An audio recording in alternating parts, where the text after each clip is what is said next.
नमस्कार दोस्तों, स्वागत है आपको एक नई वीडियो में। दोस्तों, बहुत साल पहले की बात है। एक सुबह एंड्रिया नाम की एक औरत को खबर मिली कि उसके पिता के घर से गोली चलने की आवाज आई है। एंड्रिया और उसके पति जॉर्ज को यह खबर सुन के विश्वास ही नहीं हो रहा था। खबर मिलते ही वह दोनों उसके पिता के घर के लिए निकल गए। उसके पिता एक बहुत बड़े गवर्नमेंट मैशन में रहते थे। वह मैशन दूसरे शहर में था, तो वहां जाते जाते उन्हें शाम हो गई थी। जब वह वापस पहुंचे तो उन्होंने देखा कि उस मैशन के बाहर पुलिस इकट्ठा है और कोई उस घर के अंदर नहीं जा रहा था। पुलिस एंड्रिया और उसके पति जॉर्ज को भी अंदर नहीं जाने दे रही थी। पुलिस के मुताबिक उस घर में एक भूत था जो सालों बाद आजाद हो गया था। जब एंड्रिया ने पूरी बात पूछी तो उसे पता लगा कि कई साल पहले 1865 में एक 18 साल का लड़का रहता था। वह एक लड़की से बहुत प्यार करता था, लेकिन उस लड़की ने उसके प्यार को ठुकरा दिया, जिसकी वजह से उसने खुद को गोली मारकर अपनी जान दे दी। तब से उसका भूत उसी मैशन में भटकने लगा। उसके बाद उस घर में रहने वाले सभी लोगों की अजीबोगरीब मौतें होने लगी। बहुत मुश्किल से उस लड़की की आत्मा को एक प्रीस्ट की मदद से एक कमरे में बंद कर दिया गया और उस कमरे को हमेशा के लिए लॉक कर दिया गया। लेकिन एंड्रिया के पिता, जिन्होंने हाल ही में उस मैशन को खरीदा था, इन सब में नहीं मानते थे और उन्होंने उस घर को रिनोवेट कराने के चक्कर में उस कमरे का लॉक तोड़वा कर उसे खोल दिया और उस लड़के की भयानक आत्मा को आजाद कर दिया।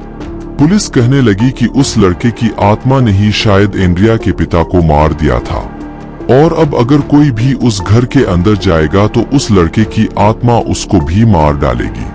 पुलिस की ऐसी अंधविश्वासी बात को सुनते ही एंड्रिया और जॉर्ज दोनों ही बहुत गुस्से में आ गए और उन्होंने खुद अंदर जाने का फैसला किया।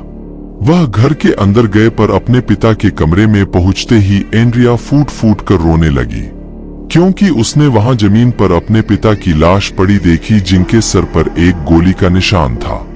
एंड्रिया ने जब आसपास देखा तो उसे जॉर्ज कहीं नहीं दिखा। वो जॉर्ज को वहां ना पाकर और ज्यादा घबरा गई। वो अपने पति जॉर्ज को चिल्लाकर बुलाने लगी, पर उसको कोई जवाब नहीं मिला। उस समय एंड्रिया को कुछ समझ नहीं आ रहा था कि वह क्या करे और वह डरी हुई वही खड़ी अपने पति को बुलाए जा रही थी कि तभी उसे एक अनजान इंसान की रोने की आवाज आई और फिर उसे अपने पति के रोने की आवाज आई।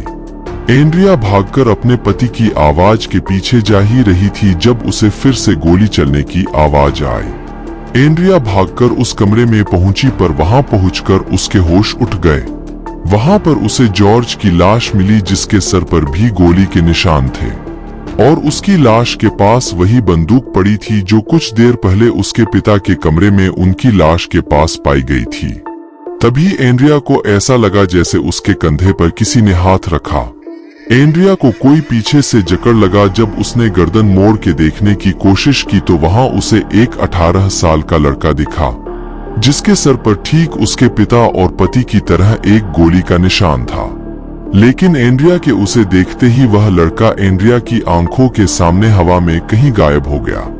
इतना सब होने के बाद भी किसी तरह हिम्मत करके एंड्रिया एक एक करके अपने पति और पिता की लाश को घर से बाहर लेकर आई, पर उस दिन के बाद से वह एकदम बदल गई और वह एकदम शांत हो गई। यहाँ तक कि अपने पिता और जॉर्ज के फ्यूनरल के दिन भी उसने ना ही जॉर्ज के पेरेंट्स की किसी बात का कोई जवाब दिया और ना ही अपने भाई का।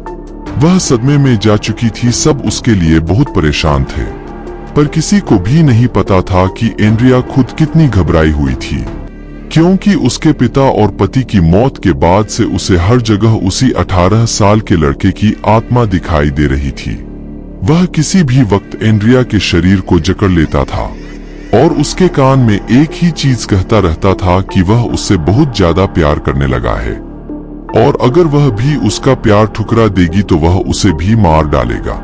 एंड्रिया जहां जहां जाती उसे ही लड़का दिखाई देता जो उसे हर बार जकड़ लेता और एंड्रिया का शरीर बुरी तरह से जख्मी कर देता। डरी हुई और परेशान एंड्रिया साइकियाट्रिस्ट के पास भी गई, पर उसका भी कोई असर नहीं हुआ। एंड्रिया के शरीर पर रोज नील पड़े जा रहे थे। धीरे धीरे उसकी दिमागी हालत बद से बदतर होती जा रही थी। फिर एक दिन उस मेंशन के पास रहने वाले लोगों ने एक बहुत ही अजीबोगरीब और एक डरावनी चीज देखी। उन्होंने देखा था कि एक बहुत ही कमजोर दिखने वाली एंड्रिया भागती हुई आई और उस मेंशन का ताला तोड़कर उसके अंदर घुस गई। और इससे पहले कि कोई कुछ समझ पाता, उन्हें उस मेंशन के अंदर से गोली चलने की आवाज आई। जब कई देर तक कोई भी अंदर नहीं गया तो यह खबर शहर के मेयर तक पहुंची, तो उसने वहां के पुलिस ऑफिसर्स को एक प्रीस्ट के साथ अंदर जाने का ऑर्डर दिया। डरते हुए जब पुलिस के 2 इंस्पेक्टर घर के अंदर घुसे तो उन्हें वहां पर एंड्रिया की लाश जमीन पर पड़ी हुई मिली। उसके सर पर भी गोली का निशान था और बगल में एक बंदूक पड़ी थी, जिसे देखकर उन्हें यकीन हो गया कि यह सब उसी 18 साल के लड़के की आत्मा का किया धरा है। इस इंसिडेंट के बाद उस मेंशन का एग्जॉस्ट किया गया और फिर उस मेंशन को हमेशा हमेशा के लिए बंद कर दिया। दोस्तों, अगर आपको हमारी कहानी भूत बंगला अच्छी लगी तो स्टोरी हाउस चैनल को सब्सक्राइब करना बिल्कुल मत भूलना।